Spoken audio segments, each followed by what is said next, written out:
এগুলোর নাম যে পাইপ ক্লিনার সেটা কিন্তু আমরা অনেকেই জানি। আমি এখানে 3টা পাইপ ক্লিনার নিয়ে নিলাম আর এগুলো দিয়ে সুন্দর একটা ফুল বানানো দেখাবো আজকে। তো চলুন, 3টার মধ্যে 2টা পাইপ ক্লিনারকে আমি অর্ধেক করে নিলাম এবং কাঁচি দিয়ে কেটে নিলাম।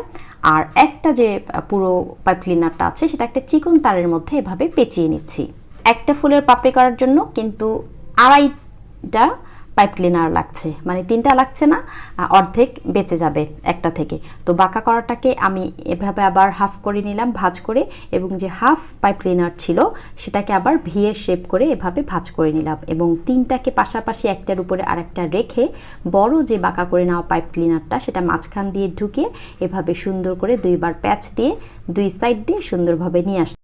মাঝখানের যে পাইপ ক্লিনারগুলো আছে সেগুলো একটু সমান সুন্দর করে নিয়ে 2 সাইড থেকে যে বাঁকানোটা আছে একটা দিয়ে সুন্দরভাবে প্যাচ দিয়ে দিব, আর একটা লম্বা কিন্তু ডাটার অংশ থেকে যাবে। আপনি হাত দিয়ে যত সুন্দরভাবে শেপ দিতে পারবেন, ফিনিশিং দিতে পারবেন, পাপড়িটা কিন্তু তত সুন্দর হবে। এভাবে আস্তে করে আমি বাঁকা করে দিলাম।